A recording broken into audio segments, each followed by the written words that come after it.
Abra a palavra de Deus em Lucas capítulo 12. E vamos continuar o nosso estudo tentando definir o que é um discípulo. Lucas capítulo 12, a partir do verso 35. Diz assim a palavra do Santo Deus. Lucas 12, 35. O Senhor diz assim: estejam preparados com o corpo cingido e as lamparinas acesas. Façam como os homens que esperam pelo seu Senhor ao voltar ele das festas de casamento, para que logo abram a porta quando vier a bater. Bem-aventurados aqueles servos a quem o Senhor, quando vier, encontrar vigilantes. Em verdade lhes digo que há de cingir-se, dar-lhes lugar à mesa, e aproximando-se os servirá. Quer ele venha à meia-noite ou de madrugada, bem-aventurados serão eles se os encontrar vigilantes. Porém, considerem isto: se o pai de família soubesse a que hora viria o ladrão, não deixaria que a sua casa fosse arrombada. Sejam também vocês preparados, porque o Filho do Homem virá à hora em que vocês menos esperam. Então Pedro perguntou: Senhor, esta parábola é só para nós ou também para todos? O Senhor respondeu: quem é, pois, o mordomo fiel e prudente, a quem o Senhor deixará encarregado dos demais servos da casa, para lhes dar o sustento no devido tempo? Bem-aventurado aquele servo a quem seu Senhor, quando vier, achar fazendo assim. Em verdade lhes digo que ele confiará todos os seus bens. Mas o que acontecerá se aquele servo disser consigo mesmo: meu senhor demora para vir? E começar a espancar os empregados e as empregadas, a comer, a beber e a embriagar-se. Virá o senhor daquele servo em dia em que não o espere e em hora em que não sabe. Irá aplicar-lhe um castigo severo, condenando-o com os infiéis. Aquele servo que conheceu a vontade de seu senhor e não se aprontou, nem fez segundo a sua vontade, será punido com muitos açoites. Aquele, porém, que não soube a vontade do seu senhor e fez coisas dignas de reprovação, levará poucos açoites.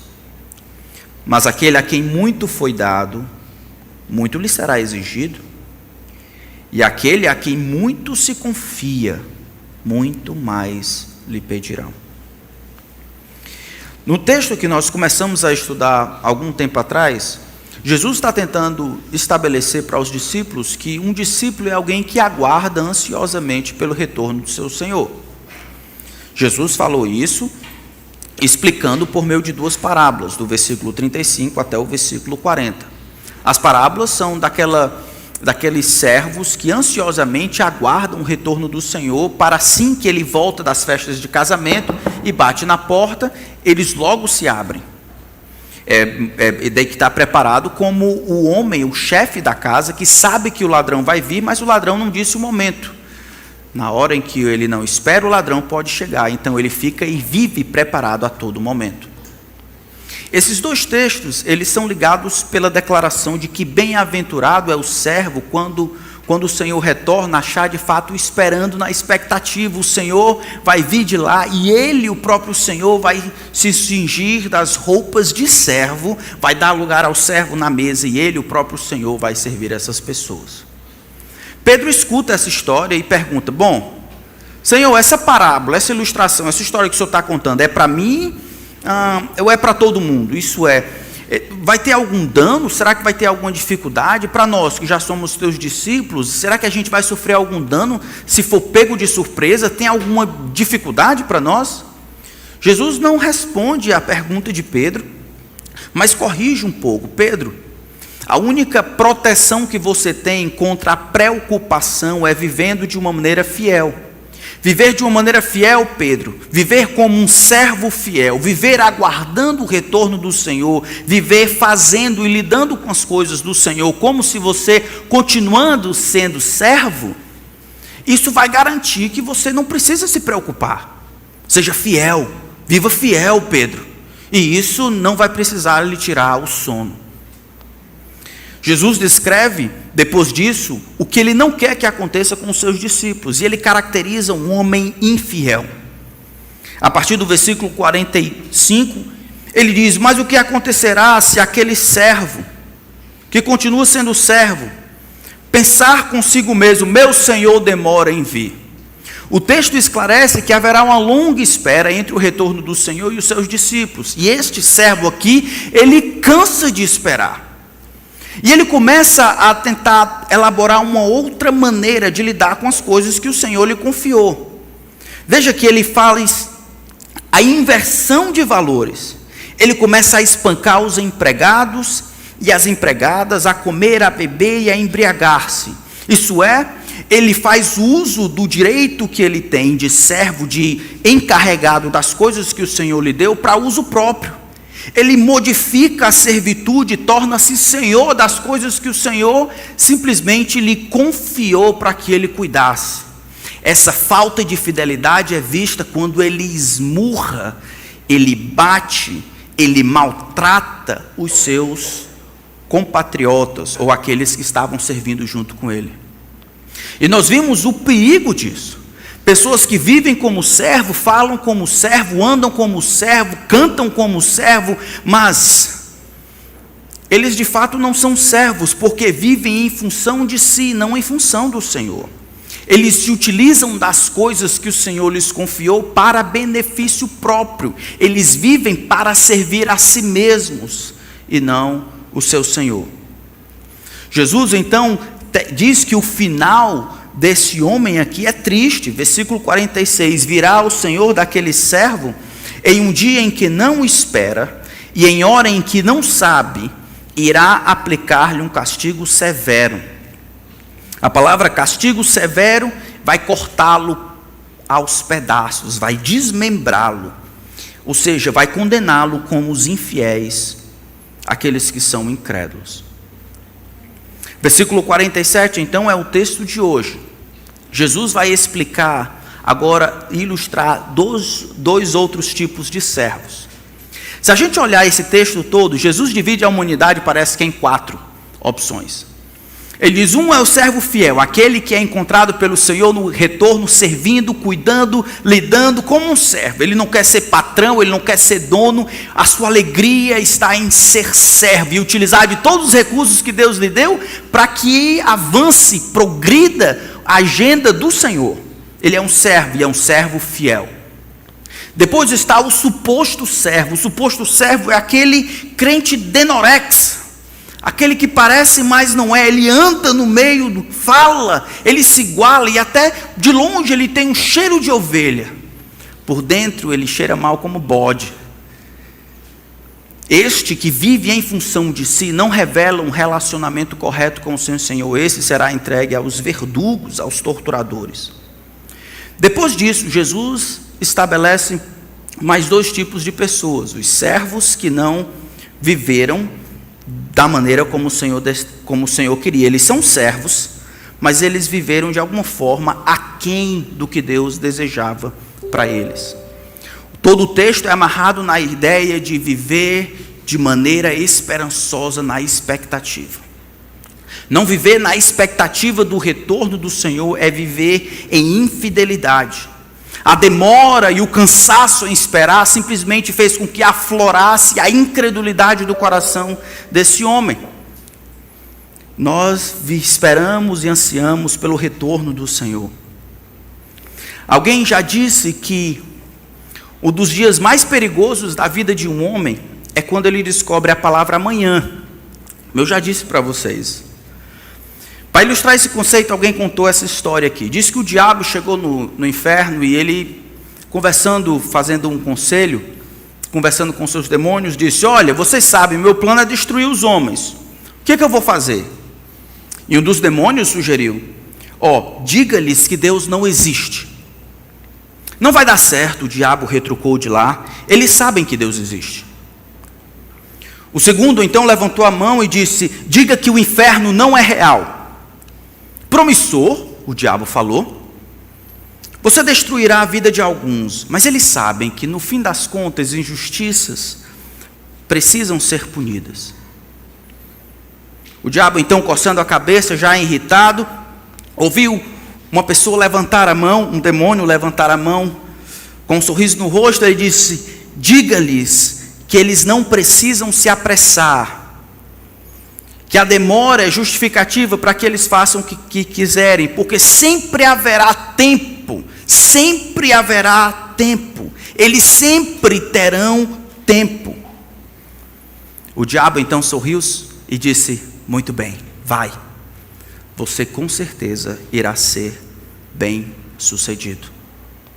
O texto então explica essa ausência de expectativa, essa fidelidade que aguarda pelo amanhã, essa indisposição de fazer o que é certo porque agora não é o momento. O Senhor retorna e haverá um julgamento. Os dois últimos versos, versículo 47 e 48, não está falando desses servos infiéis incrédulos, está certo? Do versículo 46. Por quê? Ele está descrevendo servos diferentes. Por quê? Aquele servo, versículo 47, que conheceu a vontade de seu Senhor e não se aprontou, nem fez segundo a sua vontade, será punido com muitos açoites. Enquanto aquele incrédulo tem a parte com os infiéis, porque ele desleixadamente, atrevidamente peita a vontade do seu Senhor, e assim é considerado como incrédulo, recebendo o julgamento e a punição dos incrédulos. Esse aqui ele recebe apenas açoites. Da mesma forma o outro no versículo 48. Aquele, porém, que não soube a vontade do seu Senhor e fez coisas dignas de reprovação, levará poucos açoites.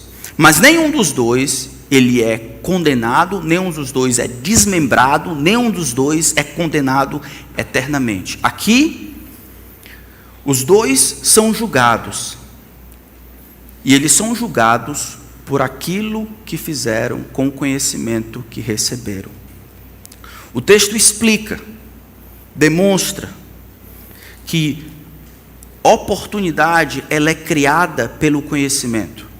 No reino de Deus, da perspectiva de Jesus, as oportunidades que são criadas por meio do conhecimento, elas trazem consigo a demanda da responsabilidade.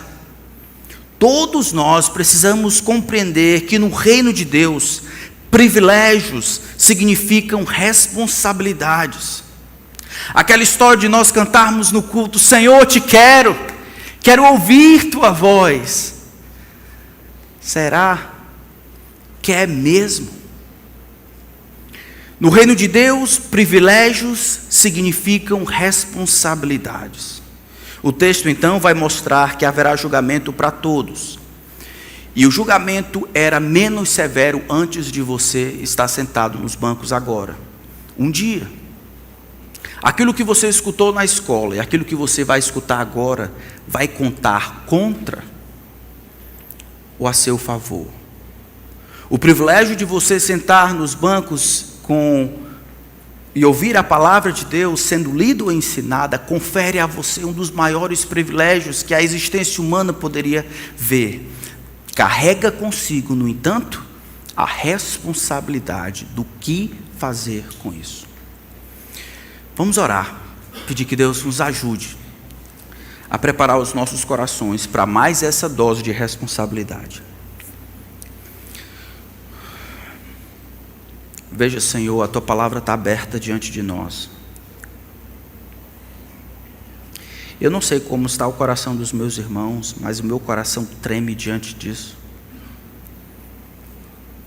Tantas pregações nós temos ouvido no mundo de informação como nós temos hoje, tanta coisa boa tem chegado aos nossos ouvidos, Senhor, e quanto disso nós temos praticado? Quanto de responsabilidade nós temos absorvido, junto com os privilégios de ouvir e saber a vontade do Senhor. Que a tua palavra nos ensine hoje. Eu peço a ti, Espírito, que seja o nosso professor, que o Senhor nos conduza, que o Senhor nos ensine, não permita que a nossa mente fuja do que a tua palavra tem a dizer. Que ao final desse tempo, o Senhor nos dê um coração alegre pelo tamanho e privilégio que temos de ouvir e saber da tua voz, da tua vontade. Um coração sóbrio por compreender as responsabilidades que nos cabem. Nós pedimos isso, no nome de Jesus. Amém. No reino de Deus, privilégios significam responsabilidades. Por que as coisas são assim?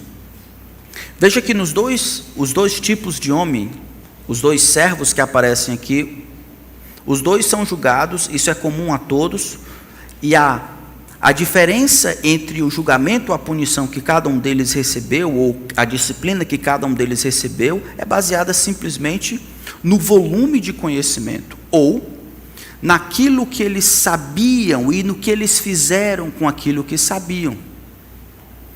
As coisas são assim porque conhecimento, da perspectiva de Deus, cria oportunidade. Existem portas que são abertas, janelas que se abrem, exatamente por meio do conhecimento.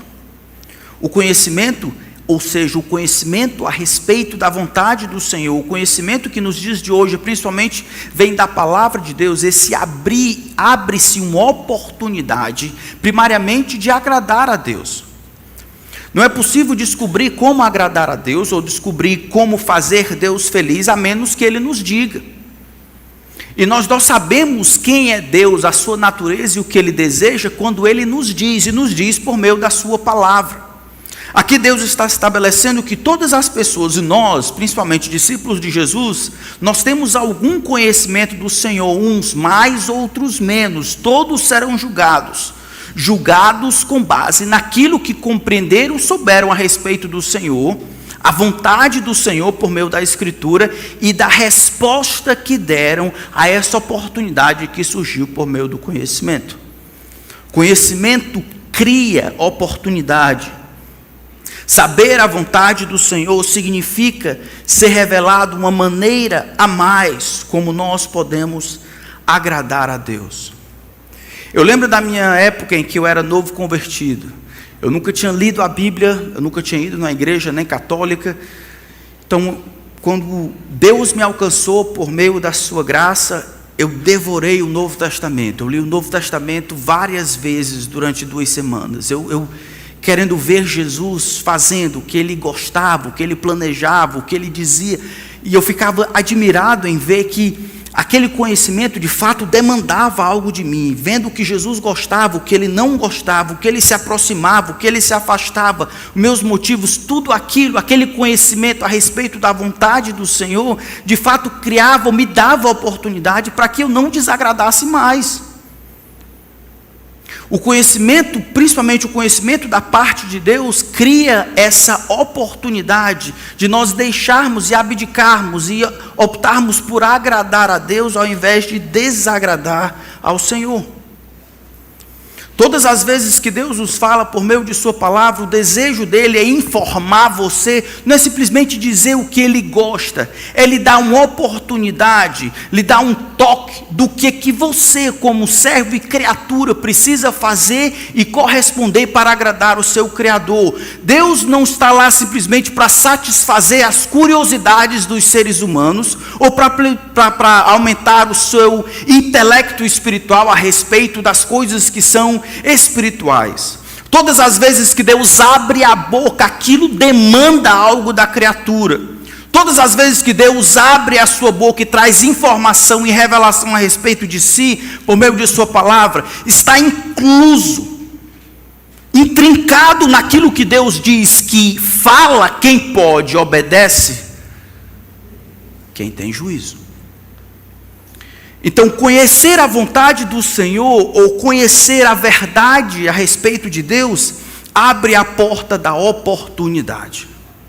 Aqueles então que, sabendo, resolvem desobedecer, perderam uma oportunidade.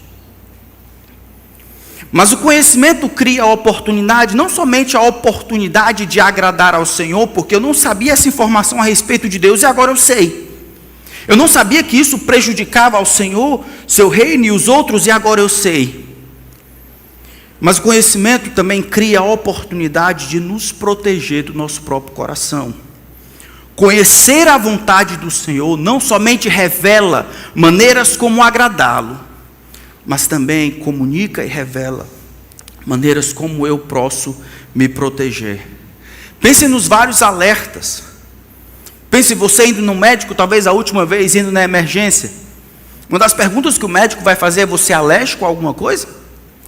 Pense naquelas notas que acontecem, naquelas bulas de remédio, aquelas coisas onde se compra e diz: não contém glúten, aqui, atenção, alérgicos, isso. Aquela informação ali que é colocada, aquela pergunta que o médico faz a respeito dos médicos, nada mais é do que ele querendo ter aquela informação para que você possa ser protegido, para que você saiba que não pode tomar, que não deve fazer, que tenha cuidado na manipulação, que tudo isso.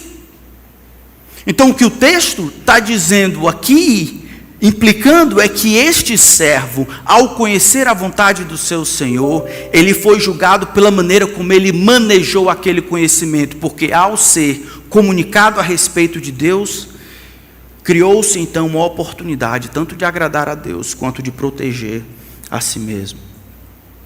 O conhecimento nos concede a oportunidade de nos protegermos de nós e dos outros. Lâmpada para os meus pés é a tua palavra, e luz para os meus caminhos. Para o servo do Senhor, o conhecimento da vontade de Deus é algo bom, porque nos ajuda a agradar ao Senhor. É como um casamento maduro. O fato de Deus comunicar a respeito de si para você, isso é a demonstração de amor. Como é que a gente poderia conhecer a respeito de Deus? A gente só poderia conhecer a respeito de Deus se Deus nos comunicasse. Agora, para que Ele nos comunica? Ele nos comunica porque nos ama. Os homens serão julgados conhecendo a sua vontade ou não. A lei que Ele estabeleceu é uma lei que não permite ser transgredida sem receber punição. O amor de Deus está em Ele comunicar isso para que os homens possam tomar uma decisão. De novo eu digo, é como aquele casamento maduro em que a esposa comunica ao marido o que ela gosta e o que ela não gosta, ao invés de presumir ou adivinhar, ou esperar que ele presume e adivinhe o que passa na cabeça. Conhecimento cria oportunidade tanto de agradar a Deus, oportunidade de nos proteger o nosso coração. Quando a gente olha esses dois homens aqui, veja que os dois homens, eles são julgados. Agora, mesmo que o primeiro saiba muito e não se aprontou, o segundo não sabia. E por não saber, ele fez coisas dignas de reprovação. E aí você pode pensar, mas será que isso está certo? Como é que pode um negócio desse? O camarada nem sabia. Como é que a pessoa pode ser julgada na sua ignorância? Não foi Deus que disse não, e que disse isso: ignorância é a maior das virtudes. Só se for na sua cabeça. Na de Deus não. Veja que a diferença está na ponta, em como o julgamento vem, ou na quantidade de açoites que recebe. Mas este servo aqui, mesmo com conhecimento pequeno, mesmo na sua ignorância, não tendo o volume de conhecimento a respeito da vontade do Senhor que esse outro teve aqui, ele é julgado, porque mesmo não sabendo muito, sabia na base que nesse relacionamento entre servo e Senhor, isso implicava determinadas coisas. Pense nos seus filhos. Algumas vezes você vai dizer para eles o que eles devem fazer, e se você não disser, é justo que ele diga: papai, eu não sabia. Mas outras vezes, eles têm que saber por causa do relacionamento que eles têm. Eu posso nunca ter dito para o meu filho: é o seguinte, eu não quero que você grite comigo. Eu posso nunca ter dito para o meu filho: você não vai gritar com a sua mãe. Mas a ausência dessa declaração direta a respeito de não fazer determinada coisa, não significa que se ele fizer, mesmo sem ter tido uma declaração direta, ele não vai deixar de receber, nesse caso, muitos açoites. Porque o próprio relacionamento entre pai e filho demanda um determinado tipo de comportamento que ele deveria saber. Não importa o que o servo sabe, não importa o quanto que o servo sabe, Se o servo souber que não é senhor, isso já pesa sobre ele em termos de responsabilidade. Por isso, meu irmão e minha irmã, e meu amigo que está aqui, não ache que você precisa saber de tudo para conseguir obedecer, que o seu problema é falta de conhecimento, é porque eu não estudei assim, é porque eu não li tanto assim, é porque eu não sei. Você, se é discípulo de Jesus Cristo, precisa saber que Ele é o seu Senhor e o seu Salvador. Ele manda e você obedece. Isso está intrincado na relação que você tem com o seu Senhor e nada muda. O acréscimo pode vir, ele vai desdobrar a sua vontade, revelar a sua vontade por meio de sua palavra, mas você, esse conhecimento ínfimo e pequeno do seu relacionamento com o seu Senhor, já abre uma oportunidade para que você viva em função do seu Senhor e não em função de si mesmo. Conhecimento cria oportunidade. E todos nós, de alguma forma, temos algum conhecimento de Deus. E se somos cristãos, mesmo sem muito conhecimento, já temos um conhecimento básico que vai nos julgar naquele dia. Então, no reino de Deus, privilégios significam responsabilidades. Porque se conhecimento da vontade de Deus cria oportunidade, esta oportunidade exige responsabilidade. O conhecimento cria oportunidade, possibilidade de você agradar a Deus sabendo a vontade do seu Senhor. Esse conhecimento, esta informação recebida da palavra de Deus aqui em casa, cria oportunidade de você agradar a Deus e proteger a si mesmo do seu próprio coração. Mas vai além do que isso. Esta oportunidade, ela carrega consigo, ela exige uma responsabilidade. Quando eu era pequeno, a gente brincava de uma brincadeira chamada 7 pecados. É a brincadeira de pagão. Jogava para cima o nome, a pessoa tinha que correr e tal. Quando eu estava lendo esse texto, eu penso que é mais ou menos assim. Deus rebola o conhecimento para cima e ele chama o seu nome. Tiago! Você tem que pegar, tem que fazer alguma coisa com aquele conhecimento. Conhecimento de Deus, da vontade de Deus, não é algo que é facultativo. Eu não sei, eu vou pensar o que é que eu vou fazer com esse conhecimento. O que aprendi na escola, o que li da palavra de Deus, o que eu vi na escola dominical, o que eu vi no culto. Eu estou pensando, eu não sei se isso é, o que eu vou fazer com isso é facultativo. Eu posso pegar esse conhecimento e deixar no limbo, no mar do esquecimento, e depois eu posso retomar e fazer alguma coisa com ele. Por enquanto isso é eletivo, não é obrigatório. Deus rebola o conhecimento para cima, Ele rebola para vocês e diz, teu nome, tu tem que fazer alguma coisa com ele, e tu vai ser cobrado.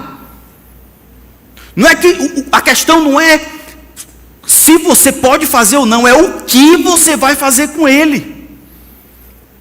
Não é que você não pode passar, não pode chamar outro nome, não pode dizer, vai que é tua, ele chamou o teu nome, deu essa oportunidade para você, no livro que você leu, na pregação que escutou no YouTube, no versículo, no texto que memorizou, naquela conversa na praça, tudo que de alguma forma revelou a vontade de Deus para você, agora junto com esta oportunidade, carrega consigo a responsabilidade de você fazer o melhor que pode com essa informação. Você vai ser julgado por todas as informações que lhe foram dadas a respeito da vontade divina. Esse é o tipo de verdade que deve tirar o meu sono.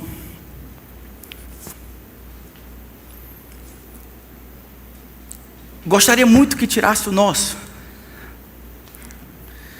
Você obedece na mesma proporção que sabe? O que você sabe a respeito da vontade divina é proporcional àquilo que você faz para agradar ao Senhor? Ou você é como esse homem aqui, o primeiro servo que, sabendo a vontade do seu Senhor, não se aprontou, compreendendo a vontade do seu Senhor, não o obedeceu, e embora não sendo condenado como os infiéis, você será julgado, não para entrar ou não no céu, mas será julgado por aquilo que Deus lhe deu, por todas as oportunidades que Deus lhe deu para servi-lo. E elas são muitas, irmãos, elas estão em todo canto.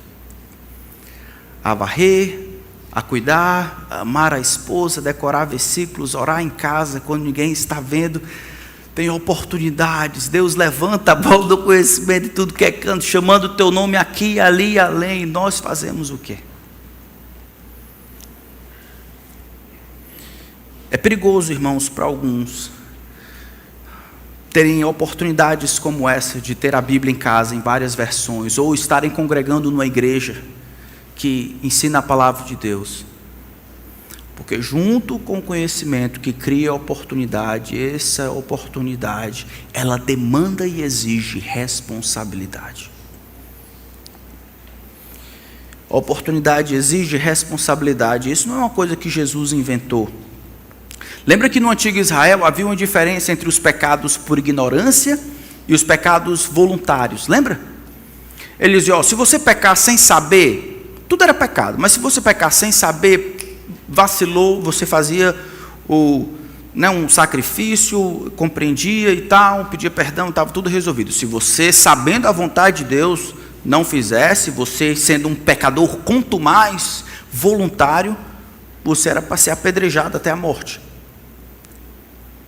É claro que nós temos tudo isso em Cristo, mas Jesus já estabelece desde o Antigo Testamento que existe essa diferença que ele coloca aqui, muitos açoites atrelados ao volume de conhecimento, ou seja, volume de responsabilidade e volume de oportunidade.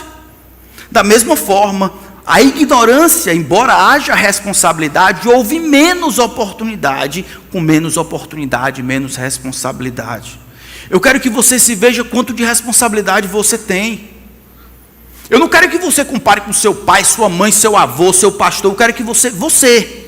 A responsabilidade está atrelada não às plataformas que se coloca no mundo, ou ter ou não ter um ministério. A responsabilidade que você tem em obedecer está atrelada a você saber a vontade do Senhor que deveria obedecer, ou seja, as oportunidades que Ele lhe deu para conhecer a vontade do seu Senhor. E aí você sabe se vai receber muitos ou poucos açoites. Se a gente olhar um texto parecido, Lucas capítulo 10, só porque a gente está em Lucas. Lucas capítulo 10, olha o que o texto diz, versículo 10.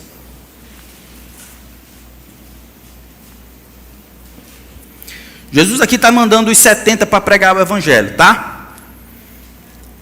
Aí ele dá a ilustração de algumas pessoas dentro da cidade que rejeitam a mensagem. Verso 10 diz assim: porém, quando entrarem numa cidade, Lucas 10, 10, saiam pelas ruas dizendo, e não forem bem recebidos, saiam pelas ruas dizendo, até o pó desta cidade que grudou nos nossos pés, sacudimos contra vocês.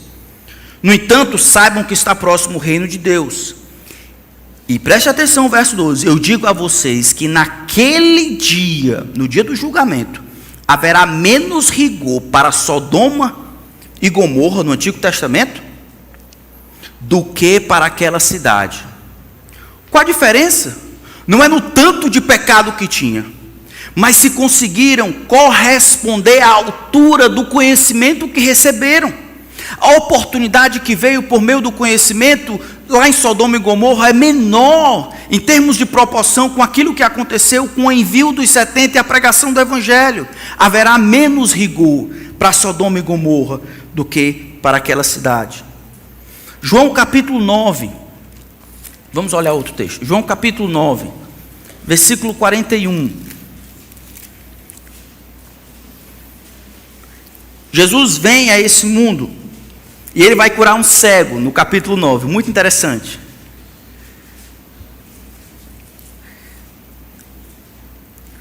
Versículo 39 de João 9. Jesus continuou: eu vim a este mundo para juízo, a fim de que os que não veem, vejam, e os que veem se tornem cegos. Alguns dos fariseus que estavam perto dele perguntaram-lhe: por acaso também nós somos cegos? Jesus respondeu: se vocês fossem cegos, não teriam pecado algum. mas porque agora dizem, nós vemos, o pecado de vocês permanece. Olha, se Jesus está dizendo, em outras palavras, se vocês não conseguissem ver o que eu estou fazendo, curando este cego aqui, se vocês tivessem uma ignorância completa do que está acontecendo aqui diante de vocês, vocês não teriam esse pecado. O pecado de vocês está atrelado à oportunidade que receberam, que demanda uma responsabilidade. Eu responsabilizo vocês por aquilo que vocês receberam. Não estão respondendo à altura do conhecimento dado. Agora então subsiste o pecado de vocês. João capítulo 15, versículo 22.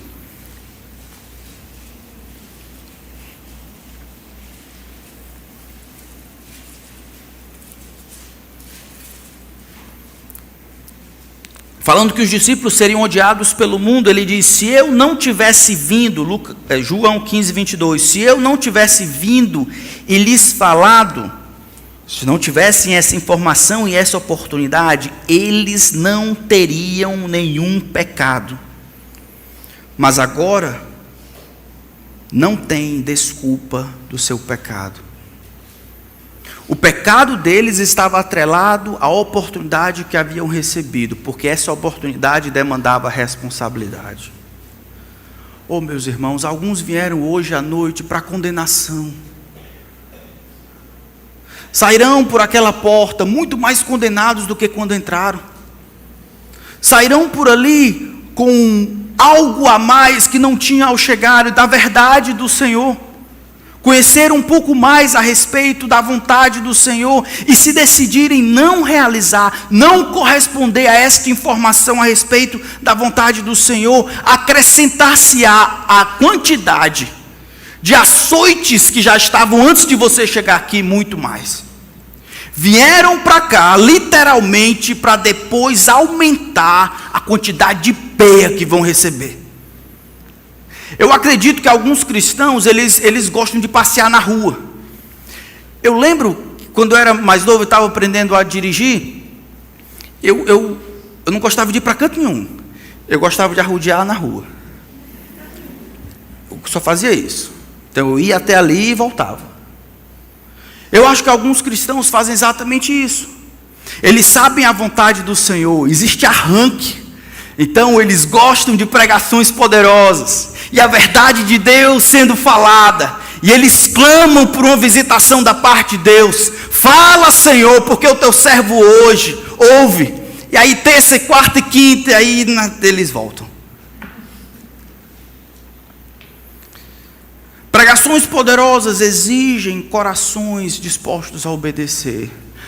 Pregadores, por melhores que sejam, como o próprio Senhor Jesus Cristo, não dão conta da malignidade que está no coração dos homens. Os homens darão conta não por aquilo que ouviram, mas o que fizeram com aquilo que ouviram.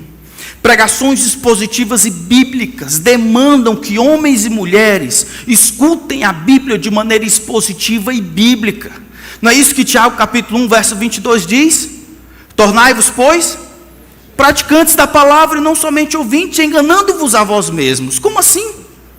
Se em Lucas, Jesus fala de uma perspectiva de Deus. Da perspectiva de Deus, o camarada que ouve e não obedece, vai apanhar e ser disciplinado futuramente. Mas da perspectiva do próprio camarada que escuta a palavra de Deus e não obedece, a única coisa que ele faz é se enganar.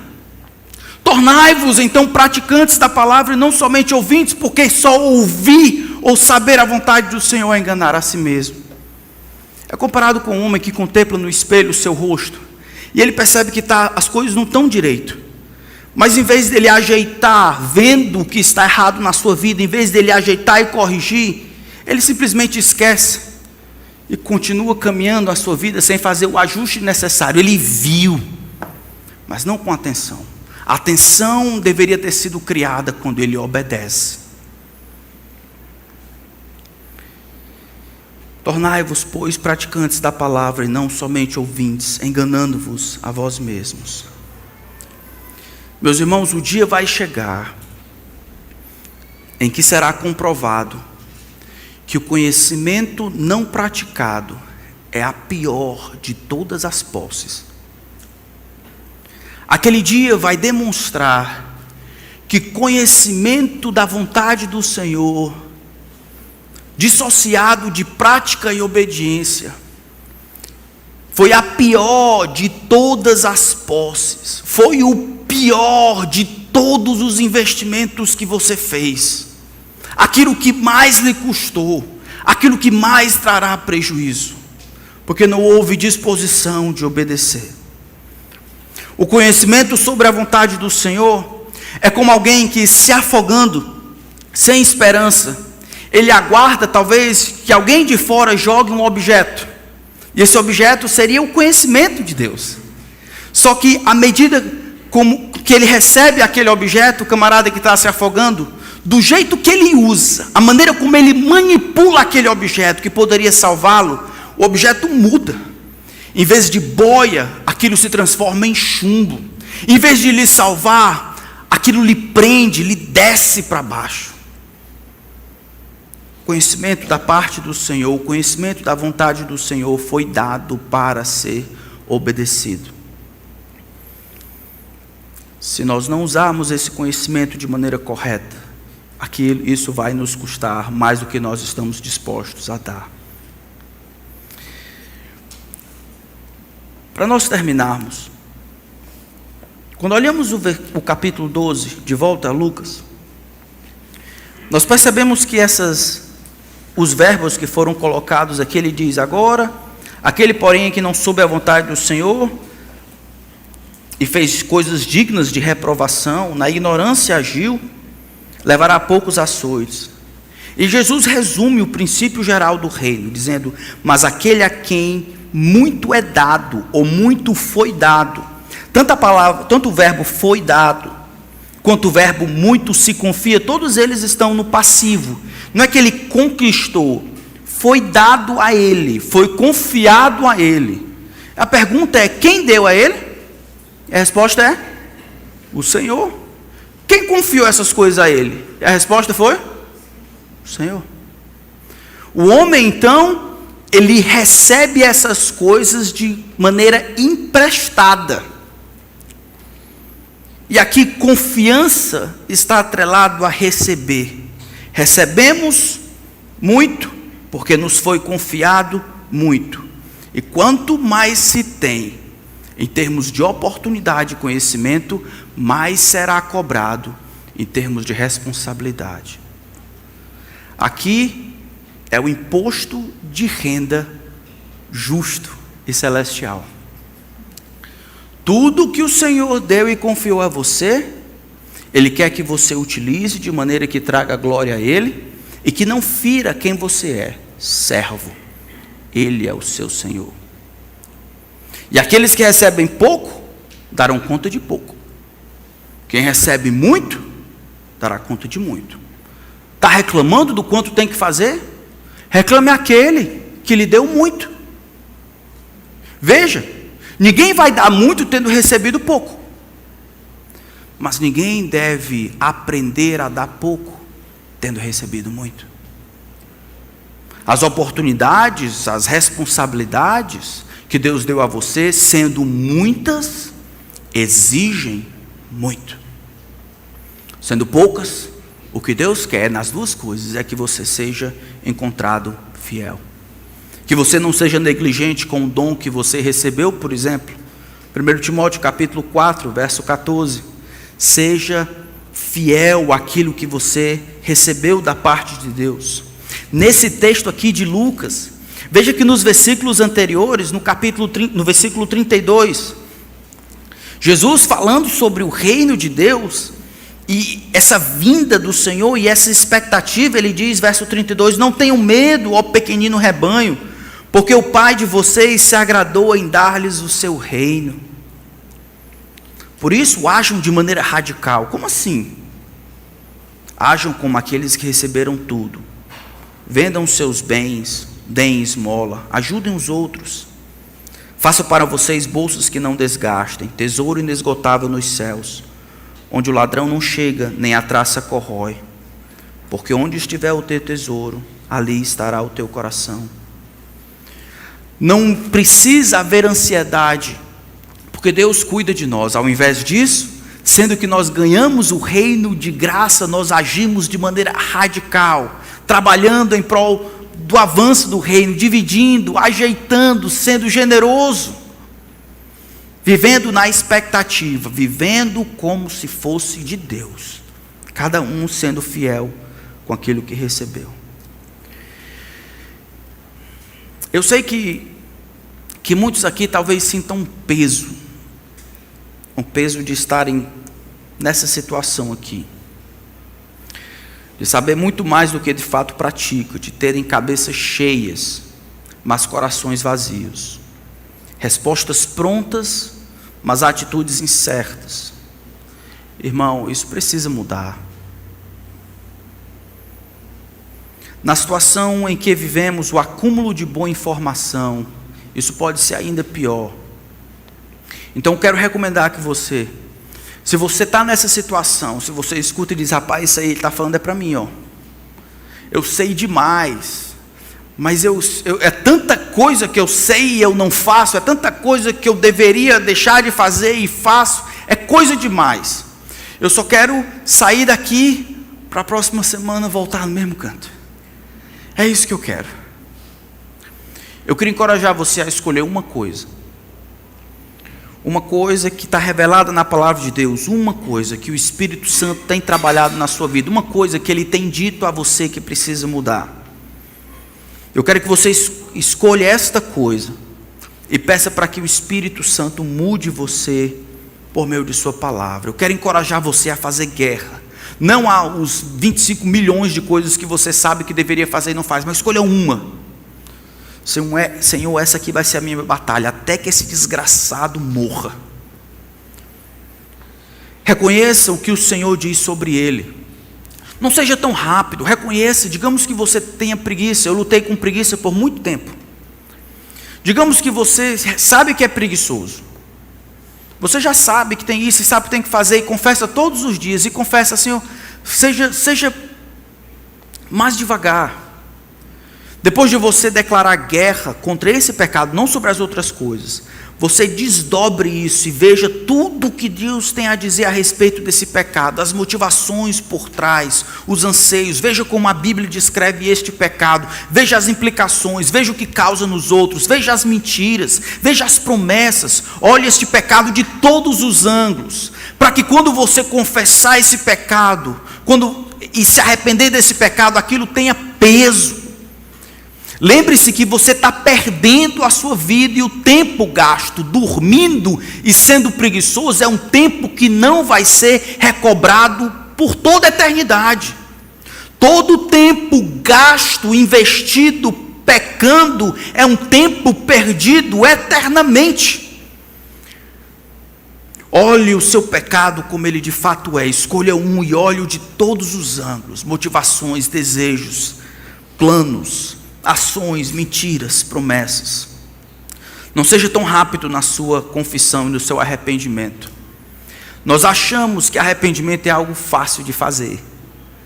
Então Deus nos fala hoje, agora, que a gente sai na praça, entre uma bocada numa lasanha, numa coxinha, a gente esqueceu, à noite eu disse, Senhor, me perdoe, vamos para frente. Arrependimento é dom de Deus, arrependimento é uma das coisas mais difíceis de serem realizadas. Quero ajudar, encorajar você a descobrir esse aí e implorar que Deus lhe conceda arrependimento. Não é tristeza. A tristeza segundo o mundo só produz morte. Sabe por que esses arrependimentos que você tem tido não tem produzido resultado nenhum? Porque o arrependimento segundo o mundo é tristeza segundo o mundo. Isso não leva para canto nenhum. A tristeza segundo Deus produz vida. É esse tipo de arrependimento que eu queria encorajar você a ter. Só depois de você ver quão pecador você é, quão preguiçoso você é, e as promessas que você tem acreditado, só depois de ter observado o seu pecado de todos os ângulos, e todos os efeitos na sua vida, na sua igreja, no reino, na sua família, nos seus filhos, na próxima geração, só depois de você estar absorvido no seu pecado, então você pega toda essa frustração e o seu pecado, e você se lembra de Jesus Cristo, Filho de Deus. Aí você se vê em Cristo, Você relembre que foi para isso que Jesus veio. O Filho do Homem veio buscar e salvar o que estava perdido. Você relembre que se o Senhor fosse computar os nossos pecados, quem, Senhor, de nós subsistiria? Mas contigo está o perdão, para que te temam. Que as misericórdias do Senhor se renovam a cada manhã, e elas são a causa de não sermos consumidos. Grande é a sua fidelidade. Você pega toda a sua desgraça e você lança sobre a graça de Deus em Cristo. E aí você sai de lá fortalecido com a graça de Deus e com poder. Mas a menos que você tenha vindo de lá, não acho que seja fácil compreender a graça de Deus e absorver a graça de Deus. Só depois, na sua tristeza e frustração, que você deve lembrar de Jesus Cristo, o Evangelho de Jesus Cristo, Deus homem que veio ao mundo para libertar os pecadores.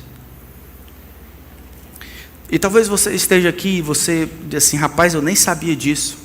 Quer dizer que eu vim para cá, alguém me chamou, eu vim para cá para ser mais condenado, não volto mais nunca. Eu quero dizer que você é muito pior do que você sabe que é. A Bíblia diz que eu e você, todos nós somos pecadores. O pecado tem afastado os homens de Deus. Isso pode não parecer sério para você, mas é sério para Deus. Como é que eu sei? Deus matou o seu próprio filho para mostrar como o pecado é coisa séria. Aquele que não conheceu o pecado, Deus o fez pecado por nós, para que nele fosse manifesto a justiça de Deus. Se Deus sacrificou o seu próprio filho, você acha que é quem? A sua única esperança, a sua única escapatória, não é vindo para a igreja ou absorvendo uma liturgia, mas é clamando a Deus por misericórdia. Senhor, salva-me. Senhor, tem misericórdia de mim, porque sou um pecador. Senhor, olha, eu não trago nada para o Senhor, nada que o Senhor não tenha me dado antes. As minhas obras, a minha educação, a minha obediência, elas não servem para quitar uma dívida infinita. Senhor, tem misericórdia de mim. A sua única escapatória é confiar em Jesus Cristo, Filho de Deus. Confiar que o seu sacrifício é suficiente. Não é crer de acreditar, de saber que está certo, mas se dobrar, apostar todas as fichas em Jesus. Se você fizer isso, você vai descobrir o perdão de Jesus e a graça de Jesus. A Bíblia diz que se você faz isso, você é salvo. Se invocar o nome do Senhor, você será salvo. Alguém aqui gostaria de confessar o nome do Senhor publicamente, reconhecendo os seus pecados, dizendo: eu preciso de Jesus, eu preciso de Jesus. Eu entendo que a cruz é para mim. A cruz de Jesus é para mim. É para mim.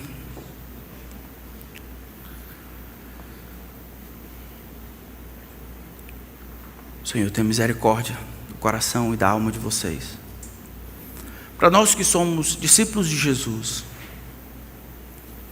vamos parar dessa história de gostar do culto. O culto é para Jesus. E vamos parar com esse negócio de ouvir as coisas e gostar das coisas e não mudar ou não agir de acordo com o que Jesus diz. Escolha um e bata nesse resquício de pecado, faça guerra até que ele esteja morto. Não descanse, não dê trégua, não pare até que este resquício da velha natureza esteja morto. Então você enterra o desgraçado e pela graça de Deus manda vir mais um. E a gente vai fazer isso até aquele dia em que o Senhor retorna e nos encontra e nos traz para perto de si. Amém? Vamos orar.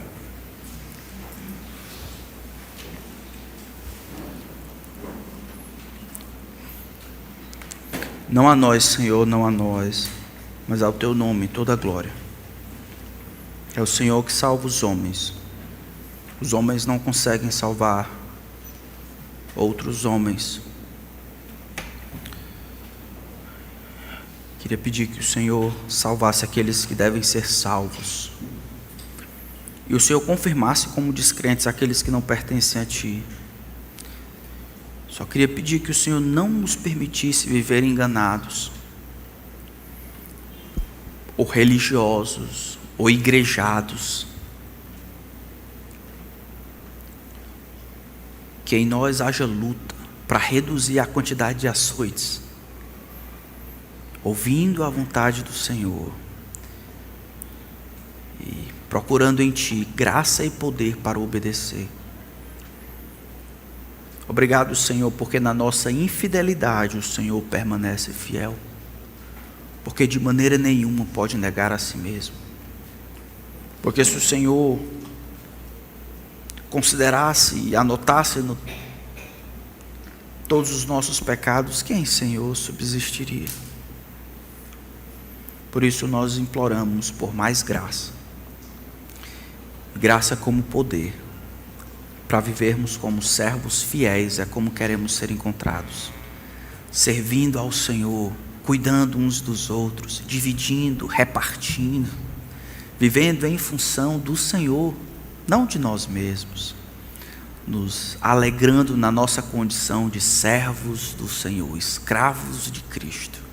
Que nisso esteja a nossa alegria e glória, até aquele dia em que o Senhor, nos trazendo para perto de Ti, se cingirá e nos servirá e nos dará o que de fato é nosso. Até lá, nos ajuda a sermos encontrados fiéis. Em Teu nome oramos. Amém.